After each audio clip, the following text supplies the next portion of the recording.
할렐루야. 수요 모임에 오신 모든 분들을 주님의 이름으로 환영합니다. 이 시간 먼저 함께 사도신경으로 신앙을 고백하도록 하겠습니다. 전능하사 천지를 만드신 하나님 아버지를 내가 믿사오며 그 외아들 우리 주 예수 그리스도를 믿사오니 이는 성령으로 잉태하사 동정녀 마리아에게 나시고 본디오 빌라도에게 고난을 받으사 십자가에 못 박혀 죽으시고 장사한 지 사흘 만에 죽은 자 가운데서 다시 살아나시며 하늘에 오르사 전능하신 하나님 우편에 앉아 계시다가 저리로서 산자와 죽은 자를 심판하러 오시리라. 성령을 믿사오며 거룩한 공회와 성도가 서로 교통하는 것과 죄를 사하여 주시는 것과 몸이 다시 사는 것과 영원히 사는 것을 믿사옵나이다. 아멘. 네, 이 시간 함께 찬양하면 좋겠습니다. 우리의 구주 되신 예수 그리스도를 의지하고 신뢰하는 마음으로 함께 구주 예수 의지함이 찬양하시겠습니다.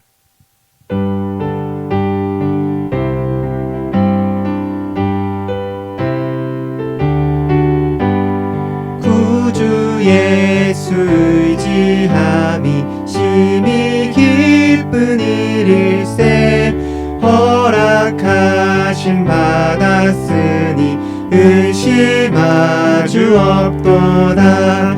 예수 믿는 것은 받은 증거 많도다.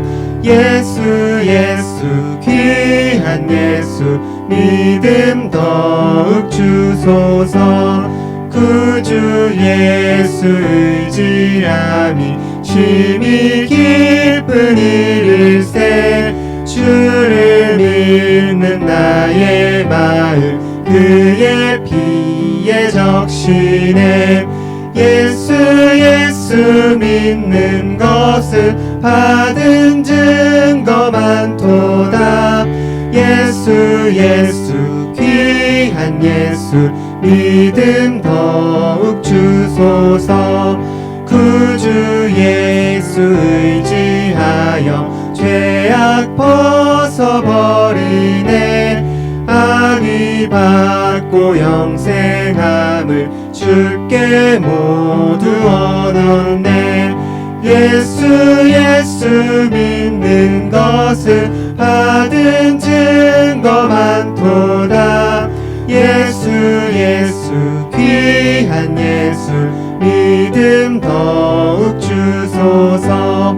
구주 예수 의지하여 구원함을 얻었네. 영원 무궁지나도록 함께 계시리로다.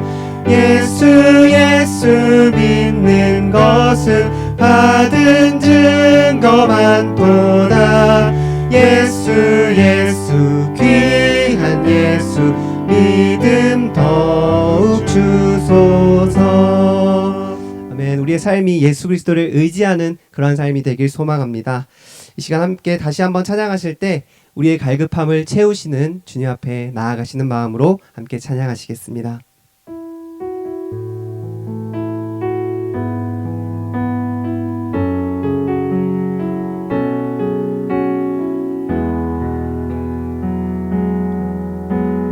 내 갈급함 어느 것으로 채울 수 없네. 내 갈급함 상한 나의 심령에. 내 갈급함 부르짖는 소리 들으소서. 내 갈급함 주의 음성 들리네.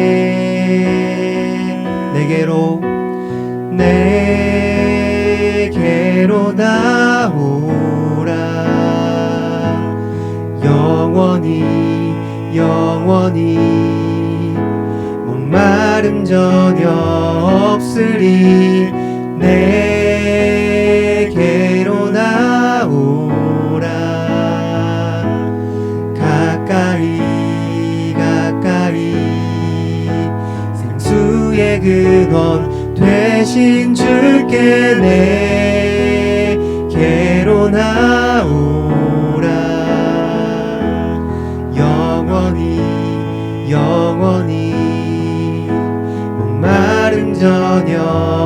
없으리 내게로 나오라 가까이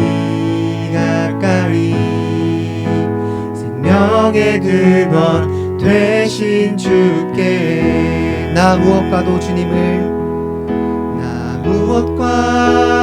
주님을 바꾸지 않으리 다른 어떤 은혜 구하지 않으리 오직 주님만이 내 삶의 도움이시니 주의 친구 되기 원합니다. 주님 사랑해요. 주님 사랑해요.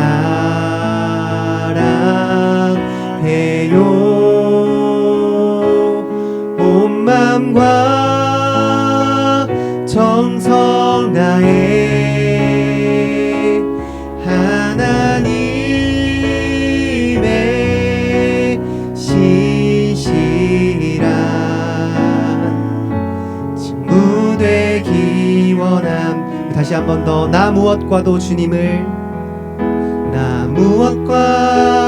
주님을 바꾸지 않으리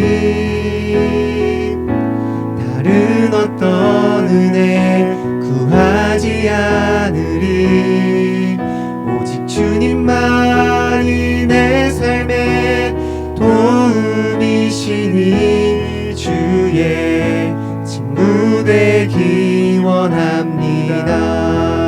주님 사랑해요. 주님 사랑해요.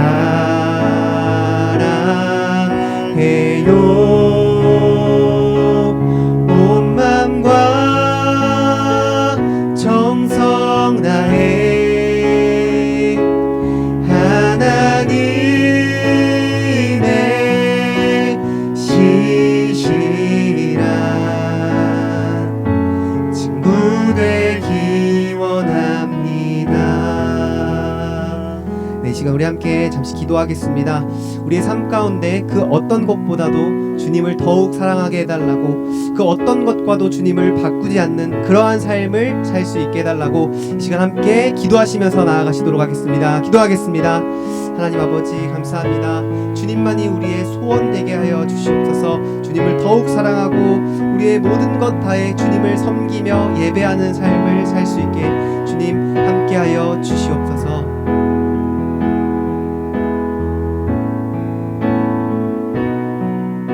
사랑의 하나님 감사합니다. 오늘 또 저희가 수요 모임으로 이렇게 모일 수 있게 허락하시면 감사합니다. 특별히 지난 방학 기간 동안에 우리에게 귀한 쉼들 허락하시고 또 이렇게 새 학기를 맞이해서 수요 모임을 시작을 합니다. 하나님 올 상반기도 하나님께 새로운 은혜를 베풀어 주셔서 정말 이전의 시간들 못지않는 새로운 은혜로 정말 더욱더 아름답게 정말 하나님을 만나고 하나님 옆에 깊은 영적인 성숙도를 맛보고 또 하나님 옆에 쓰임받는 귀한 상반기 한 학기가 될 수 있도록 주여 은혜를 더하여 주시옵소서. 아버지 하나님께서 마칠 때까지 우리 함께 할 줄 믿사오며 모든 말씀 예수님의 이름으로 기도드립니다.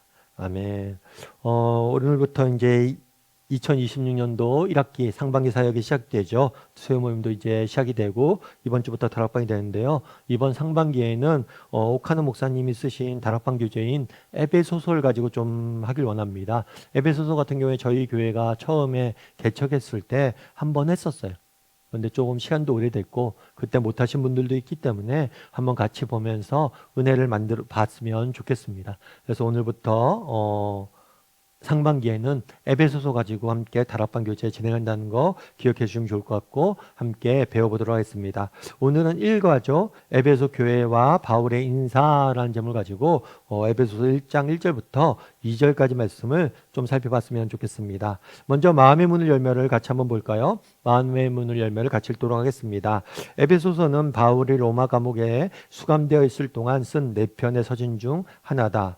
이 서신에는 하나님이 그리스도 안에서 값없이 주신 신령한 축복과 교회를 향한 기대와 꿈이 가득 담겨 있다. 그래서 본서를 성도의 은행, 성도의 저금 통장 혹은 성경의 금고라고 부르기도 한다. 그러므로 에베소서를 모르면 영적인 가난뱅이가 되기 쉽다.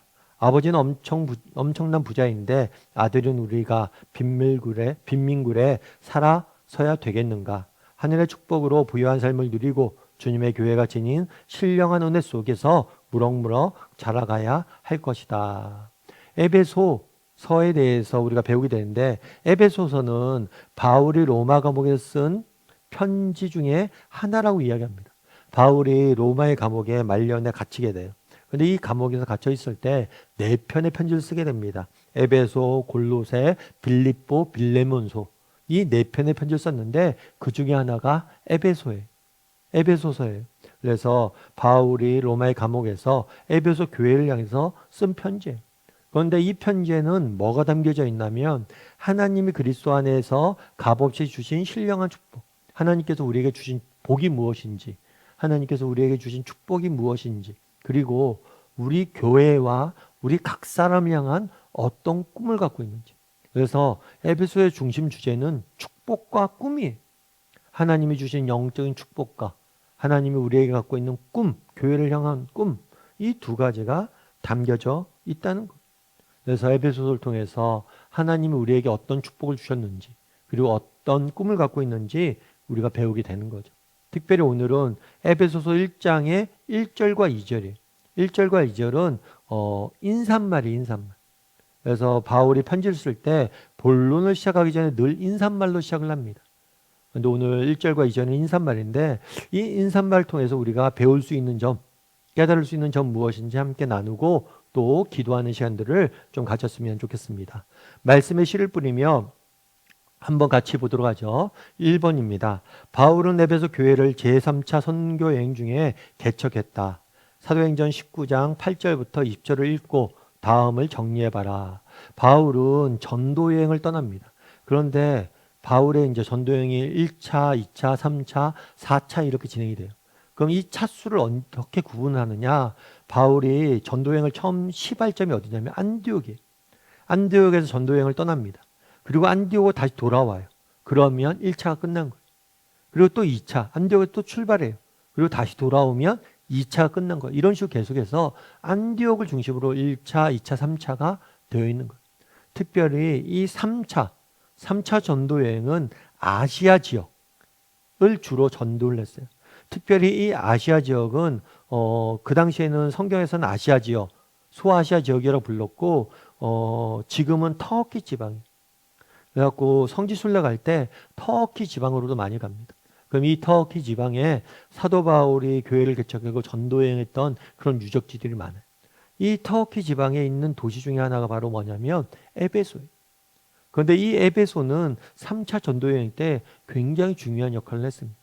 뭐냐면 그 전까지는 바울이 어떻게 사역을 했냐면, 예를 들어서 뭐 아테네를 갑니다. 그 다음에 그 다음 도시를 가요. 그 다음에 그 다음 도시를 가요. 이렇게 계속해서 도시를 다니면서 전도를 했어요.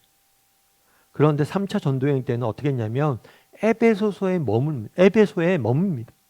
머물고 이 에베소에서 머물 때 사람들이, 이 인근에 있는 사람들이 와요. 와서 뭘 하냐면 배워요. 배운 다음에 다시 뭘 한 거예요? 돌아가서 교회를 개척합니다. 이런 식으로 진행돼요. 그래서 에베소에서는 일종의 신학교를 만든 거예요. 그래서 신학교에 와서 사람들이 배우고 각자 도시로 돌아가서 교회를 개척하는 이런 형식으로 바울이 여러 곳을 다니면서 하는 게 아니라 한 곳에 머물면서 제자를 양성해서 제자들이 나가서 복음을 전하는 방식으로 전도 여행이 바뀌어요. 그래서 에베소 교회에 편지를 보냈잖아요. 이것은 에베소 교회라는 에베소 지역에 있는 교회 성도들을 대상으로 한 것이기도 하지만 이 에베소 주변에서 이곳에 와서 배우고 갔잖아요. 그 사람들을 향한 편지이기도 해요. 그래서 이것들 뭐라고 하냐면 회람 편지라고 부릅니다. 돌려본다는 거예요. 그래서 에베소에 편지를 보내요. 그럼 에베소뿐만 아니라 그 주변에 있는 인근 도시에서 이 편지를 돌려가면서 읽어요. 그래서 에베소 교회를 향한 메시지가 아니라 다른 교회를 향한 메시지이기도 한 거죠. 그런 면에서 이 에베소서를 읽을 때 이 에베소서는 나를 향한, 에베소 성도들뿐만 아니라 우리 모두를 향한 편지로 읽어야 되는 거예요. 그러면 에베소 교회에서 3차 전도행 여행 때 에베소 교회를 세우고 여기서 사역을 했는데 에베소 교회에서 어떻게 사역했는지 한번 살펴보자는 거죠. 그래서 사도행전 19장 8절부터 20절을 보면 선교 메시지 8절은 이렇게 돼 있어요. 바울이 회당에 들어가 석 달 동안 담대히 하나님의 말씀에 대해서 강론하고 권면했다. 뭘 전했냐면 하나님 나라에 대해 전했어요. 바울이 선교를 다니면서 전했던 메시지의 핵심 뭐냐? 그것은 하나님 나라. 하나님이 누구시며 하나님이 세워가기 원하시는 나라는 어떤 나라인지를 바울은 계속해서 뭐예요? 전파하고 전한 것. 그래서 바울이 전한 선교 메시지의 핵심은 뭐다? 하나님 나라. 그런데 이 하나님 나라는 예수님이 전하신 핵심 메시지이기도 해요. 마가복음에 보면 예수님이 이 땅에 오셔서 제일 먼저 전하신 메시지가 뭐냐면 하나님 나라에 대한 것. 뿐만 아니라 부활하신 예수님께서 40일 동안 제자들과 함께 있으면서 뭐에 대해서 가르쳤냐면 하나님 나라에 대해서. 그래서 하나님 나라는 예수님이 처음 말씀을 전하신 핵심 주제였고 또 마지막에 제자들이 주었던 가르침의 핵심 내용이. 그래서 예수님이 가르침 그대로 바울은 동일하게 하나님의 나라에 대해서 말하고 있는 것을 보게 되죠. 그래서 이 하나님 나라는 바울의 생각에 나온 게 아니에요. 예수님이 가르친 것을 그대로 바울이 가르치고 있음을 보게 되는 거죠. 그런 다음에 선교 방법이 8절부터 9절에 이렇게 됐죠. 바울이 회당에 들어가 석 달 동안 담대히 하나님 나라에 대해서 강론하고 권면하되 어떤 사람들은 마음이 굳어 순종하지 않고 무리 앞에서 이 도를 비방하거늘 바울이 그들을 떠나 제자들을 따로 세우고 두란노 서원에서 날마다 강론했다. 어떻게 했냐면 바울이 회당에 들어가서 석 달 동안 가르쳤다라고 이야기를 합니다. 이 회당은 뭐냐면 유대인들이 사는 지역. 그러니까 유대인들이 이스라엘 땅에만 살지 않았어요. 유대인들이 바벨론의 포로로 잡혀가면서부터 시작을 해서 다양한 지역에 흩어서 살았잖아요. 그래서 유대인들이 자기가 거주하고 있는 지역에 뭘 지었냐면 회당을 지었어요. 그래서 이곳에서 하나님의 말씀을 배우고 하나님 앞에 예배드리는 그런 장소였어요. 그래서 유대인들이 있는 지역은 회당이었고 바울은 전도를 다닐 때 이 회당에 가서 뭘 했냐면 사람들에게 하나님의 말씀을 예수님과 하나님 나라에 대해서 가르쳤어요. 가르쳤을 때 두 가지 표현이 있어요. 강론하며 권면했다. 강론하다는 것은 말씀을 가르쳤다는 거예요. 그러니까 하나님의 말씀을 가르쳤어요. 뿐만 아니라 권면하다는 것은 삶에 적용했다는 거예요. 삶을 어떻게 살아야 된다. 사람들을 이렇게 해야 된다. 그러니까 하나님의 말씀, 성경에 대해서 가르칠 뿐만 아니라 이 성경대로 어떻게 살아야 될지에 대해서 적용을 나눈 거예요. 그래서 하나님의 말씀에 대해서 가르치고 또 뭐예요? 그 말씀대로 어떻게 살아야 되는지에 대해서 권면한 거예요. 그런데 회당은 주로 누가 많이 모였다고 그랬어요? 유대인들이 모였죠. 그 당시 유대인들은 기독교를 적대시하고 경계했어요. 결국에 석 달 동안 가르쳤는데 열매가 많지 않았어요. 그러자 바울이 이번에는 어디를 했냐면 제자들을 따로 세운 다음에 두란노 서원에서 말씀을 가르쳤어요. 이 두란노 서원은 뭐냐면 원래 이 헬라 문화권에 있는 아테네, 헬라 그리스잖아요. 그리스는 철학이 발달했어요. 그러니까 헬라 문화권에 있는 도시에는 이런 서원이 많았어요. 철학 강좌가 열리는 곳이에요. 철학 강좌가 열리는 서원, 그런 모임 장소가 있는 거예요. 이 모임장에서 빌린 거예요. 낮에 철학 강좌가 없을 때 잠깐 빌려서 그곳을 사용했던 거예요. 그래서 그곳에서 뭘 했어요? 말씀을 날마다 강론하고 가르쳤던 거예요. 그래서 회당에서 또 서원에서 하나님의 말씀을 가르친 거예요. 앞서도 설명했던 것처럼 단순히 에베소 지역에 서 있는 사람들 뿐만이 아니라 사방에서 그곳에 말씀 배우러 왔어요. 그래서 배우게 된 거죠. 그럼 선교의 열매는 뭐냐?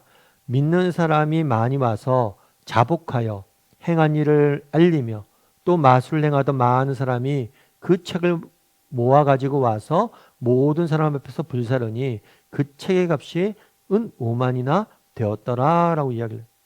그러니까 많은 믿는 사람들이 많이 생겨났어요. 근데 단순히 믿는 것뿐만 아니라 삶의 변화가 일어난 거예요. 그 중에서 마술을 행하는 사람들이 있어요. 그 당시 에베소에서는 이 마술이 굉장히 흥행했습니다. 그리고 이게 마술이 굉장히 큰 사업이었어요.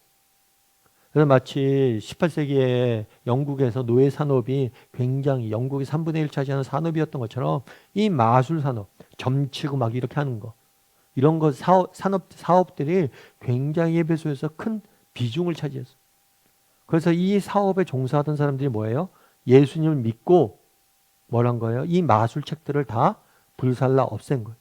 근데 그 책값만 은 5만이다. 은 5만 드라크마라는 거예요. 이 드라크마는 한 사람의 하루 일당이에요. 그래서 은 5만은 뭐냐면 한 사람 하루 일당이 5만 원이다. 그럼 우리나라 돈으로 지금 5만 원이다 그러면 25억에 해당되는 이야기. 엄청난 양의 책을 불사른 거. 그만큼 삶의 변화가 일어났던 거죠. 아까 얘기했던 제가 강론하며 권면했잖아요. 하나님의 말씀 가르치는 것뿐만 아니라 권면하고 삶의 변화가 일어났던 거예요. 여러분 우리가 다락방에서도 마찬가지. 여러분 우리가 다락방에서 하나님 말씀을 배우잖아요. 이 말씀을 배울 때 단순히 배워서 아는 데서 멈추면 안 돼요. 이것이 뭘로 해야 돼요? 우리 삶의 변화로 인할. 그래서 다락방 내에서 우리가 뭐 어떤 얘기를 많이 하면 각자의 삶의 이야기를 하고 또 삶 속에서 일어난 변화들에 대해서 이야기를 하고 같이 나누어야 되는 거예요. 그 다음 성교 기간은 어떻게 되느냐? 10절에 보면 이렇게 돼 있어요. 2해 동안 이같이 아시아에 사는 자와 유대인과 헬라인이나 주의 말씀을 듣더라. 2해 동안 두란노 소원에서 말씀을 가르쳤어요. 그랬더니만 어떻다고 그랬어요? 아시아에 사는 자는 유대인과 헬라인이나 다 이 말씀을 듣더라. 에베소뿐만 아니라 뭐예요? 아시아라고 얘기했죠. 앞서 얘기했던 것처럼 그곳으로 모인 거예요. 아시아의 지역, 그 넓은 지역에 있던 사람들이. 특별히 유대인뿐만 아니라 헬라인까지 와서 복음을 듣고 회개하게 되고 느끼게 되는 것을 보게 되는 거죠. 그런데 여기는 2해라고 그랬는데 사도행전 23, 31절에는 3년이나 에베소에 있었다라고 이야기를 합니다. 이 2해라, 여기는 왜 2해인데 여기는 3년입니까? 했을 때 두란노 서원에서는 2해가 있었어요. 근데 그 전에 석 달 동안 회당에서 가르쳤잖아요. 그래서 이 두 가지를 합쳐서 표현한 게 3년이고 이 2해는 두란노 서원에서만 의미한 것, 이야기, 사역한 것을 의미합니다. 우리 2번 문제 같이 한번 읽어볼까요? 이게 이제 1번 문제에서는 에베소 교회 편지를 보냈잖아요. 그러니까 에베소 교회의 배경에 대해 좀 설명한 거예요. 에베소 교회가 어떤 교회였고 어떻게 바울이 사역을 했었는지 그 배경을 설명했고 2번 문제부터는 본격적으로 에베소서를 배우게 됩니다. 2번 문제 이렇게 되어 있죠. 바울은 자신을 사도라 불렀다. 그러나 사실 그는 12사도에 속하지는 못했다. 그럼에도 불구하고 자신의 사도직에 대해서 조금도 흔들리지 않았던 이유는 무엇인가? 뭐냐면 에베소 보면 1절에 보면 이렇게 됐죠. 하나님의 뜻으로 말미암아 그리스도 예수의 사도된 바울은 에베소에 있는 성도들과 그리스도 예수 안에 있는 신실한 자들에게 편지하노니. 먼저 편지를 보낼 때는 발신자를 밝힙니다. 그리고 수신자에 대해서 설명을 해요. 누가 이 편지를 썼느냐, 그리고 누구에게 썼느냐를 먼저 밝혀요. 근데 누가 썼냐면 바울이 썼어요. 그런데 바울이 자기를 소개하는 거예요. 내가 바울이라고만 소개하지 않고 예수 그리스도의 사도다라고 이야기를 합니다. 예수 그리스도의 사도다. 그런데 이 사도란 그럼 어떤 사람이냐? 사도란 어떤 사람이냐면 예수님, 부활하신 예수님을 만난 사람. 그리고 부활하신 예수님께서 직접 부르시고 파송한 사람이 바로 사도예요. 이런 면에서 바울은 원래는 누구예요? 사실은 12사도에 속하지 않았다는 건 뭐냐면 12제자에 속하지 않았다는 거죠. 실제로 그렇죠. 예수님이 이 땅에 계실 때 바울은 예수님을 만나서 예수님을 따랐던 제자들이 아니에요. 바울은 예수님이 이 땅에 계셨을 때 예수의 제자가 된 사람이 아니에요. 그런 면에서 보면 야 바울은 12제자가 아니었잖아. 예수님이 이 땅에 계실 때 바울은 예수님 못 만났잖아. 이렇게 이야기할 수 있어요. 하지만 바울은 부활하신 예수님을 만났고 그 부활하신 예수님께서 직접 바울을 이방인의 사도로 보내셨어요. 이방인을 위해서 내가 쓰겠다. 그렇기 때문에 바울은 자신의 사도됨에 대해서 사도라고 이야기를 합니다. 그런데 바울의 그럼에도 불구하고 바울의 사도직에 대해서 의심하거나 비방하는 사람들이 굉장히 많았어요. 왜냐하면 기본적으로 바울은 뭘 한 거예요? 12제자가 아니었어요. 뿐만 아니라 바울은 어떤 사람이었어요? 기독교를 탄압한 사람이에요. 그래서 실제로 바울은 스데반, 기독교의 최초의 순교자인 스데반을 순교할 때 주도적인 역할을 했던 인물이에요. 그래서 이것들로 인해서 의심이나 비방이 많았어요. 그럼에도 불구하고 바울은 이런 의심이나 비방에 흔들리지 않았습니다. 그럼 흔들리지 않았던 이유는 뭐냐? 이 앞에 나와 있어요. 하나님의 뜻으로 말미암아. 내가 사도가 바울이 사도된 게 자기가 원해서 내 뜻대로 내 마음대로 한 것이 아니란 거. 철저히 뭐예요? 하나님의 뜻으로 된 거란 거. 실제로 그렇죠. 바울이 예수님을 어디서 만났어요? 다메섹 도상에서 만났어요. 다메섹으로 가는 길에서, 다메섹으로 가는 길에서 예수님을 만났어요. 그럼 다메섹은 왜 가고 있었어요? 예수 믿는 자, 기독교인들을 핍박하려고. 그래서 예수님께서 바울을 만났을 때 처음 한 얘기가 그거예요. 내가 왜 나를 핍박하느냐? 라고 이야기하신 거예요. 부활하신 예수님께서 바울에게 나타났어요. 바울은 기독교인들 핍박하기 위해서 다메섹으로 가고 있었어요. 그런데 어느 날 갑자기 예수님을 믿게 된 거예요. 자기 뜻대로 된 게 아니죠. 자신은 기독교를 오히려 핍박하고 예수님을 대적하고 있었어요. 그런데 그런 바울을 예수님이 만나주셨고 그를 부르시고 사도로 세운 거예요. 그래서 자기가 예수님을 믿게 된 것, 그리고 자기가 사도가 된 것이 철저히 하나님의 뜻으로 된 거다라는 고백이 있었던 거죠. 고린도전서 15장 19절은 그래서 이렇게 이야기합니다. 나는 사도 중에 가장 작은 자다. 사도 중에 가장 작은 자라고 한 이유는 뭐예요? 앞서 얘기했던 것처럼 자기는 12사도가 아니에요. 12제자가 아니에요. 오히려 기독교를 핍박했던 사람이, 나는 하나님의 교회를 박해했던 사람이에요. 그래서 사도라 칭함을 받을 자격이 없다는 거예요, 원래. 그런데 나의 나된 것은, 나는 자격이 없지만 자격이 없는 나를 하나님께서 사도로 세우셨다.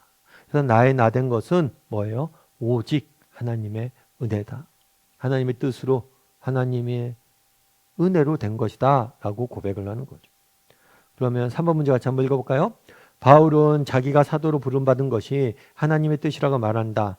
우리에게 무엇이 하나님의 뜻으로 되었다고 확신하여 말할 수 있는가? 바울은 지금 얘기하는 거예요. 내가 하나님의 뜻으로 말미암아 사도 되었다. 그러면 우리는 어떠냐는 거예요. 우리는 무엇이 하나님의 뜻으로 되었다고 말할 수 있는가라고 이야기. 각자 이야기를 한번 해보세요. 여러분들은 내가 하나님의 뜻으로 무엇이 나는 하나님의 뜻으로 된 것일까? 이 부분에 대해서 여러분 각자 한번 이야기를 좀 나눠보세요. 나는 뭐가 하나님의 뜻으로 된 것이냐라고 이야기를 한번 나눠보시면 좋을 것 같아요. 무엇보다도 야고보서 보죠. 야고보서 먼저 보죠. 로마서 보기 전에 야고보서 그가 피조물 중에 우리로 한 첫 열매가 되게 하시려고 자기의 뜻을 따라 진리의 말씀으로 우리를 낳았다. 이게 무슨 얘기냐면 우리를 낳았다는 건 뭐냐면 우리의 사람이 태어나려면 개인의 의지로 태어나나요? 아니죠. 부모의 뜻으로, 부모의 의지로 태어나는 거죠. 마찬가지로 우리가 예수님을 믿은 것, 하나님의 자녀가 된 것, 내가 스스로 자녀가 된 게 아니라 하나님이 나를 선택하셔서 우리를 자녀 삼아 주셨다는 것. 그래서 내가 믿음을 믿게 된 것, 어떻게 인간적인 면에서는 내가 믿음을 선택한 것 같아요. 그런데 내가 믿게 된 것도 뭐예요? 하나님의 은혜로 된 거라고 야고보서 역시 고백하는 거죠. 그래서 우리가 예수를 믿는 것, 사실 이 믿는 것, 이게 정말 내 뜻대로 되는 것 같지만 사실은 그렇지 않은 것.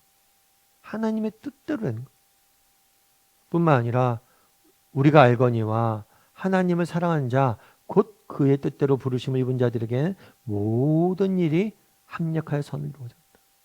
우리가 예수님을 믿은 것뿐만 아니라 우리의 삶의 모든 여정이 뭐예요? 하나님의 뜻과 계획 아래에서 이루어진다는 것. 그래서 여러분들은 그렇게 고백할 수 있느냐? 특별히 그렇다면 하나님의 뜻으로 된 것은 무엇이라고 말할 수 있느냐? 이런 부분들. 정말 하나님의 살아가는 모든 과정들.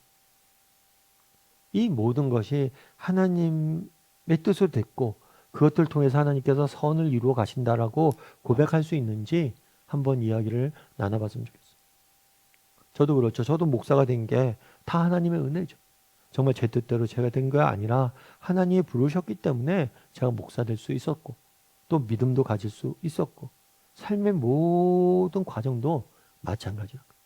제가 종종 말씀드리지만 저 같은 경우는 아버님이 일찍 돌아가셨어요. 아버님 일찍 돌아가셔서 참 어려운 시절을 보냈던 것 같아요. 그런데 이 아버님 일찍 돌아가신 다음에 그 사건을 계기로 해서 또 우리 집안이 예수님을 믿게 됐고 또 그럼에도 불구하고 왜 하나님께서 우리 집안을 아버님을 이렇게 어렸을 때 일찍 돌아가시게 하셨을까? 그 부분에 대해서는 해답이 별로 없었어요. 지금도 그런 해답은 없어요. 다만 제가 정말 아버님 일찍 돌아가셨기 때문에 제가 목사가 된 다음에 깨달은 게 있어요. 정말 저희 주변에 일찍 그렇게 아버님을 떠나보낸 분들이 있잖아요. 성도 중에서. 근데 그분들을 위로할 수 있잖아요. 정말 저도 정말 사랑하는 아들을 먼저 떠나보낸 할머님의 옷을 받고 사랑하는 남편을 먼저 떠나보내는 어머님의 옷을 받고 저도 정말 그렇게 떠나보냈어요.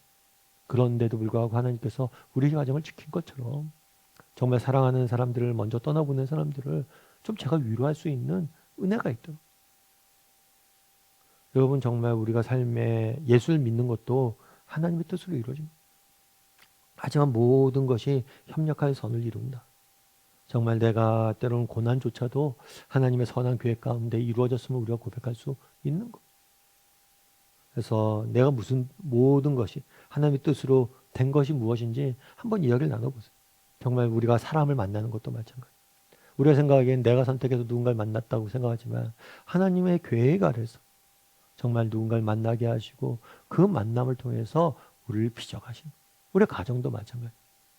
내게 부모님을 허락하신 것, 내가 사랑하는 아내를 허락하신 것, 이 모든 것이 하나님의 뜻에 계획 아래 이루어진 것을 여러분들이 확신하면서 고백할 수 있는지 한번 이야기를 좀 나눠보세요. 어떤 것들이 있는지. 4번 문제 같이 한번 볼까요?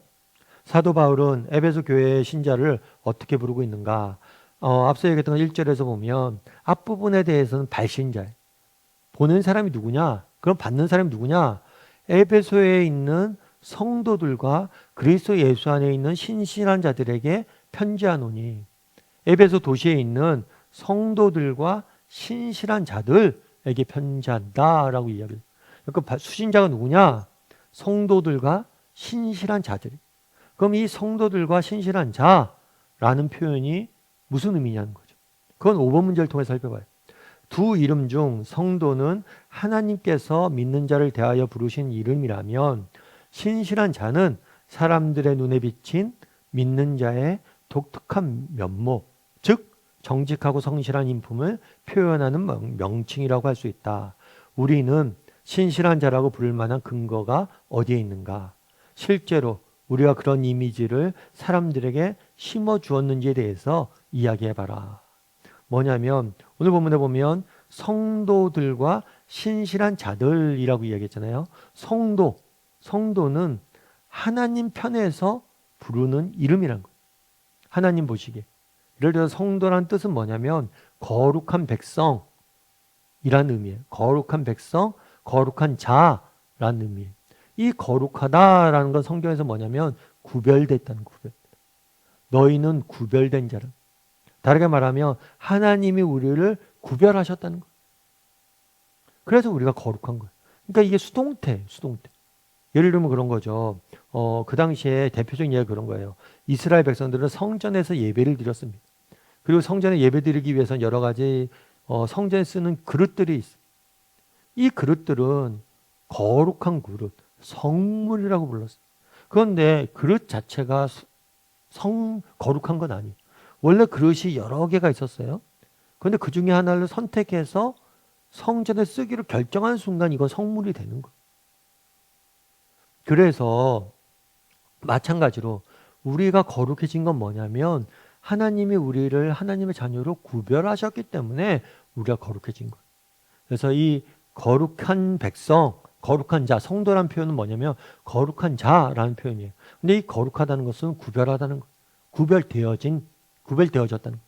하나님께서 우리를 구별하셨기 때문에 우리가 거룩한 자예요. 그래서 성도는 하나님 편에서 보는 거예요. 그래서 우리는 성도들이 했을 때는 하나님이 구별하여 거룩하게 하신 자들을 의미하는 거죠. 그러면 이 신실한 자는 사람들이 눈에 보기에, 사람들이 보기에 뭐예요? 뒤에서 나와 있죠. 사람들이 보기에 정말 믿는 자의 독특한 면모와 성품, 정직하고 성실한 인품을 표현하는 명칭이다.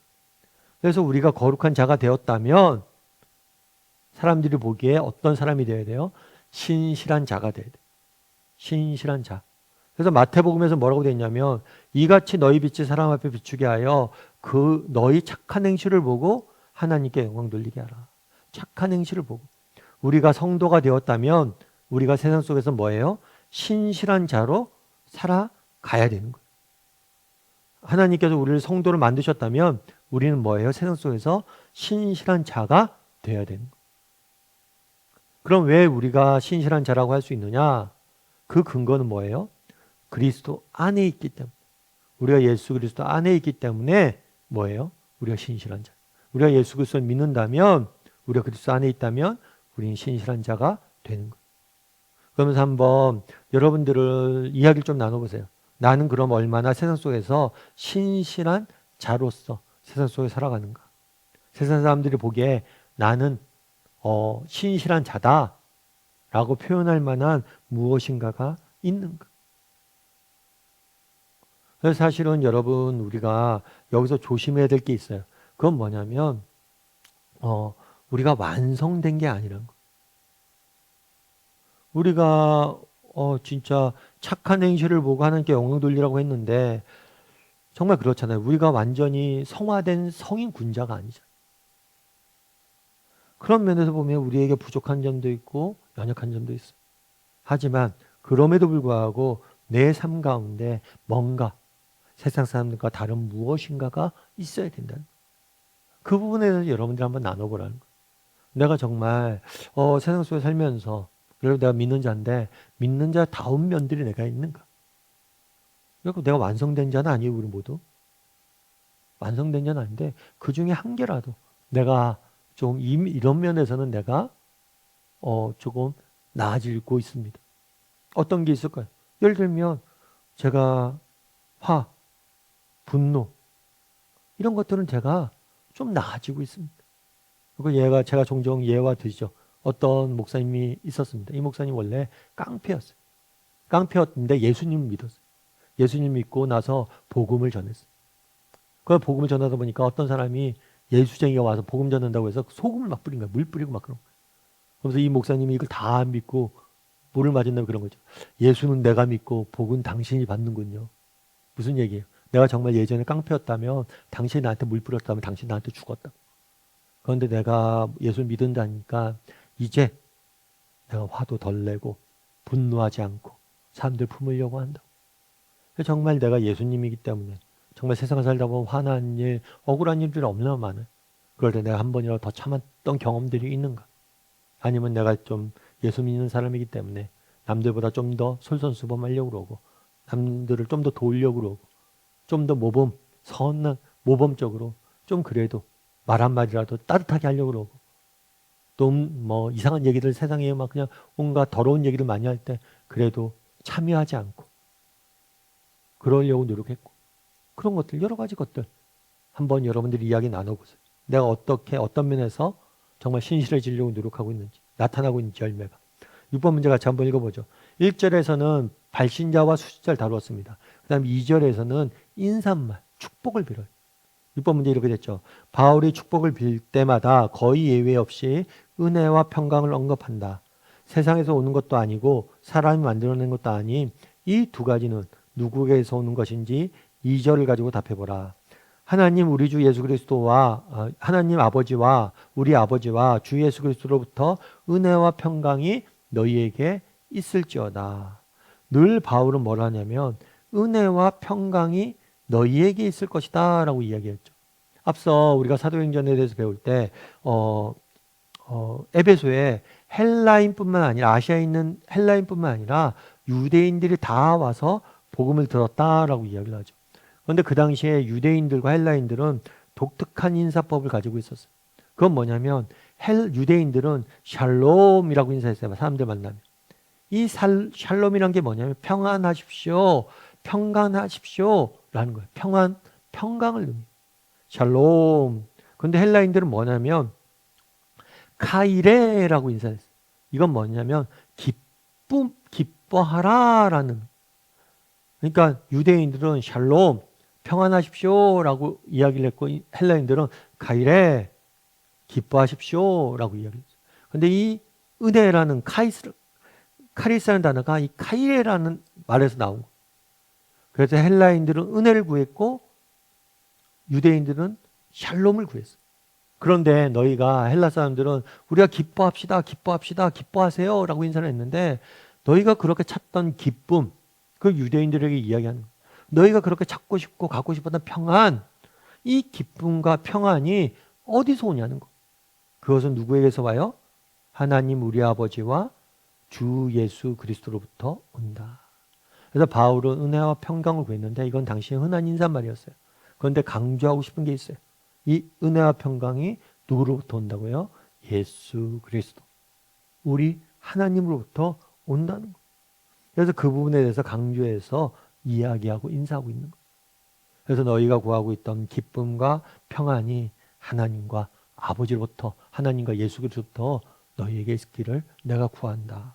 그래서 우리가 구하는 참된 기쁨과 평안은 어디서 맛볼 수 있습니까? 하나님과 예수 그리스도에서 맛볼 수 있음을 이 인사말에서 바울이 담아둔 거예요. 7번 문제 같이 한번 읽어볼까요? 하나님이 주시는 은혜와 평강은 어떤 점에서 특별한가?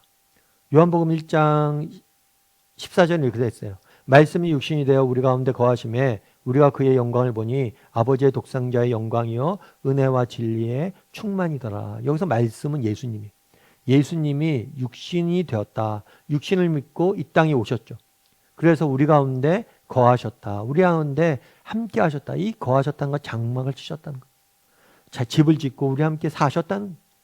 그래서 우리가 예수님을 통해서 뭐냐면 하나님의 영광을 보게 된 거예요. 하나님의 아들의 영광을 우리가 봤다는 거예요. 뿐만 아니라 예수님을 통해서 우리가 은혜와 진리의 충만을 느꼈다. 충만하다는 거예요. 다르게 말하면 하나님이 주시는 은혜와 평강의 특징은 뭐냐? 그것은 충만이 특징. 다르게 말하면 원천이라는 원천. 여러분 우리가 살아가는 이 땅에 누리는 기쁨과 평강의 원천이 어디냐? 평안의 원천이 어디냐? 하나님이라는 거예요. 마치 그래서 성경은 예수님은 자신을 빛에 비유하죠. 여러분 우리 지구상에 존재하는 모든 것들은 태양에서 나오는 빛, 에너지를 통해서 존재하는 거예요. 여러분 태양이 빛을 잃어서 에너지를 주지 않으면 어떻게 됩니까?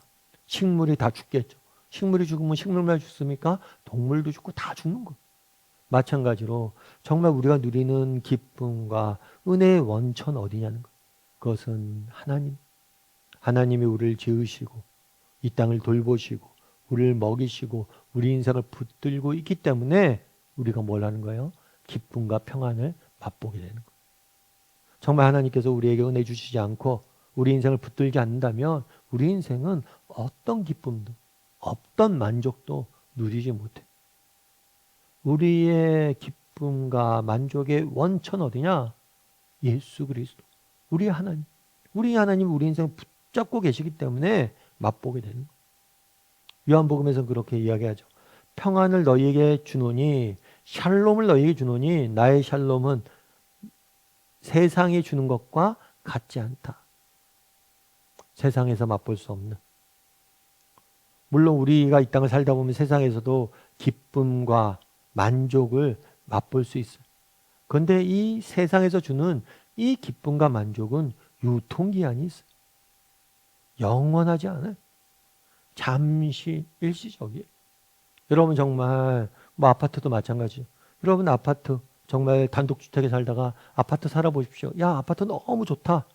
그러지만 그게 얼마나 갈 것 같아요. 정말 25평에 살다가 34평 가요. 와 아파트 34평 방 3개 너무 좋네. 얼마나 갈까요? 한 6개월 갈까요? 아무리 맛있는 음식 먹어보십시오. 유통기한이 얼마나 갑니까? 정말 점심에 어떤 유명한 셰프의 뭐 진짜 화려한 뭐 그런 음식을 먹었어요. 야, 배부르다. 그런데 6시간 지나면 배고파요. 여러분, 만족은, 이 땅의 만족은 유통기한이 있어요. 하지만 하나님이 주시는 만족은 유통기한이 없어요. 영원해. 왜요? 우리가 가야 될 하나님 나라는, 우리에게 주어진 약속된 하나님 나라는 영원하기 때문에. 이 땅의 것들은 모두 다 일시적이지만 그 하나님 나라의 것들은 영원합니다. 빌립보서 4장 6절에서 4장 6절에 7절에 이렇게 되어 있죠. 아무것도 염려하지 말고 다만 모든 일에 기도와 간구로 구할 것을 감사함을 하나님께 아뢰라. 그리하면 모든 지각이 뛰어난 하나님의 평강이 너희의 마음과 생각을 지킬 것이다. 바울이 지금 어디에 있습니까? 감옥에 갇혀 편지를 써요. 감옥이 얼마나 힘들고 고난하고 역경스러운 상황이에요. 그런데 그 감옥에 갇혀서도 기도하고 감사하고 기도하자 뭐예요? 하나님의 평강이 자신에게 찾아왔고 정말 그 감옥에서도 내가 말할 수 없는 평강을 누렸다.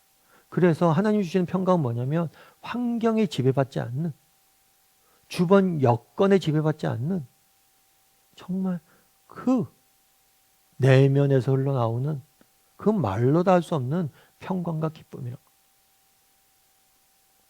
8번 문제 같이 한번 볼까요? 은혜와 평강은 그 순서를 바꿀 수 없다. 그 이유가 어디에 있다고 생각하는가?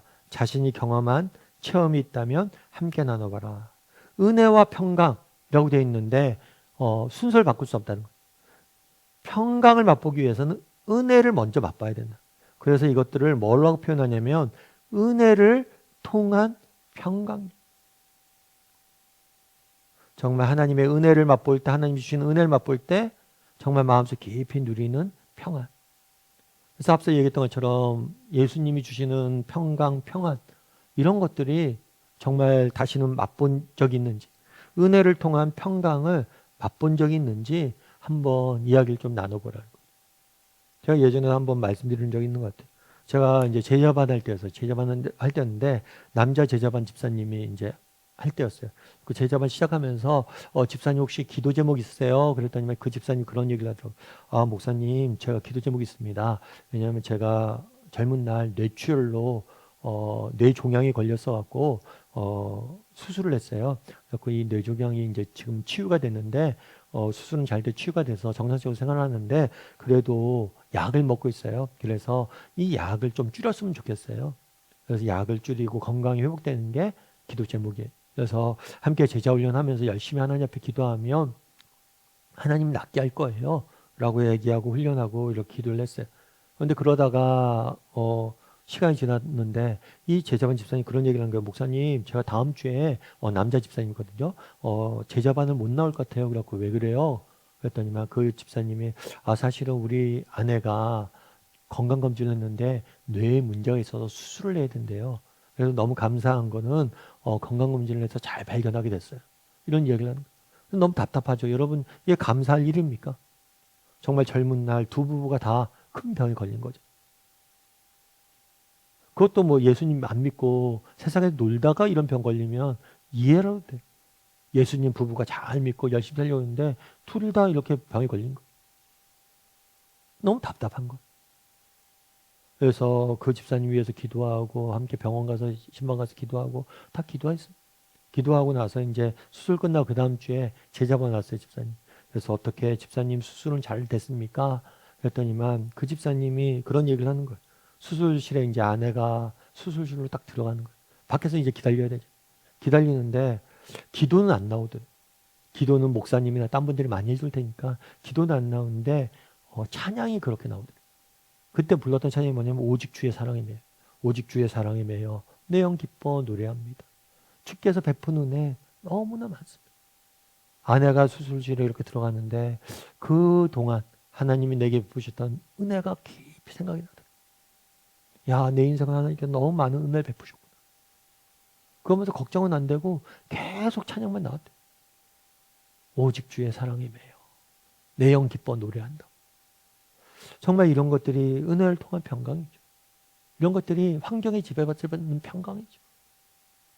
정말 우리 그리스도 예수 안에서 우리 아버지 하나님과 주 예수 그리스도가 주는 로부터 나오는 은혜와 평강이 너희에게 있을지어다. 이런 평강을, 이런 은혜를 여러분들이 맛보았는지 한번 있다면 이야기를 좀 나누고 서로 경험도 나누고 이야기를 하면 좋을 것 같아요. 삶의 열매를 거두며 같이 한번 읽어볼까요?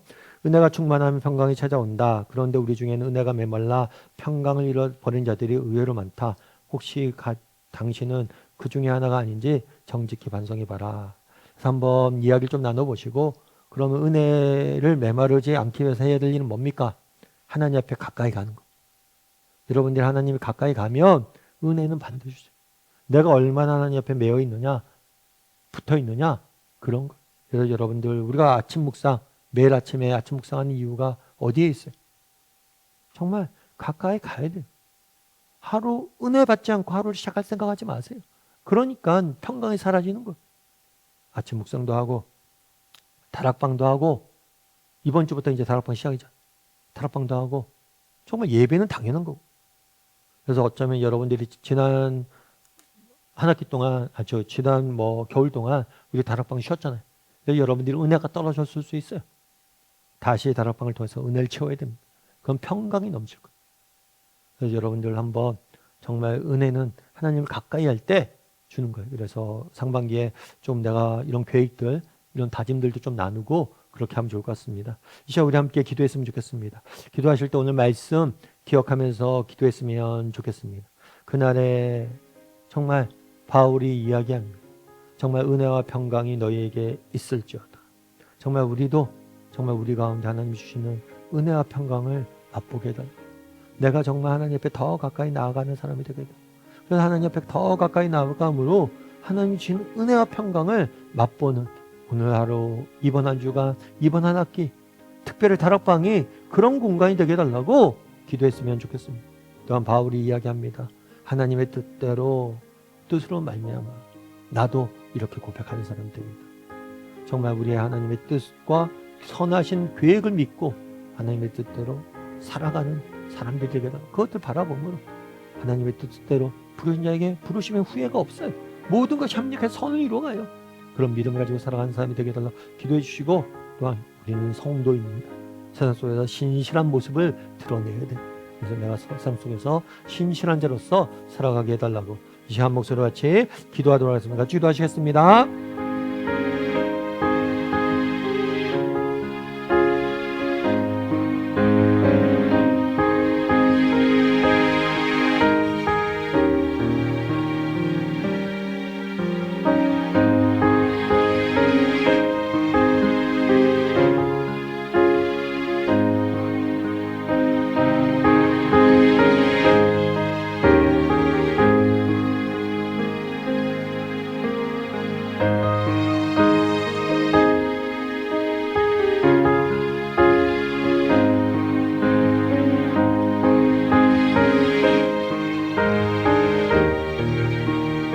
사랑의 하나님, 또 오늘 에베소 1장 1절과 2절 말씀을 가지고 정말 바울의 인사말을 통해서 우리에게 주고자 했던 메시지가 무엇인지 함께 나누어 보았습니다.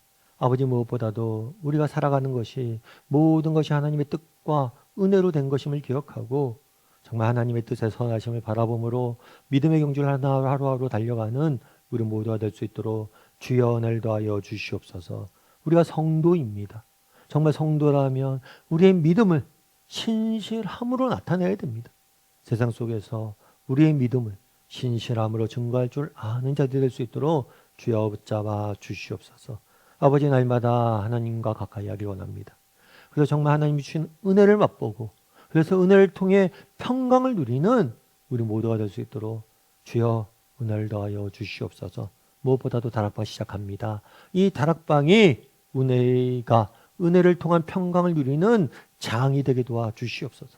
다락방 모일 때마다 우리에게 은혜를 허락하시고 그 은혜로 세상을 이길 수 있는 평강을 맛보는 우리 모두가 될 수 있도록 주여 은혜를 더하여 주시옵소서.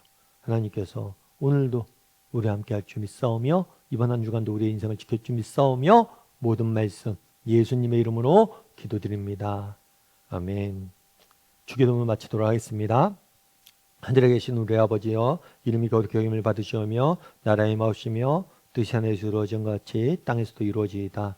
오늘날 우리에게 일용할 양식을 주옵시고 우리가 우리에게 죄 지은 자를 사하여 주는 것 같이 우리의 죄를 사하여 주옵시고 우리를 시험에 들게 하지 마옵시고 다만 해서 구하옵소서. 대개 나라 원세 영광이 아버지께 영원히 썸나이다. 아멘.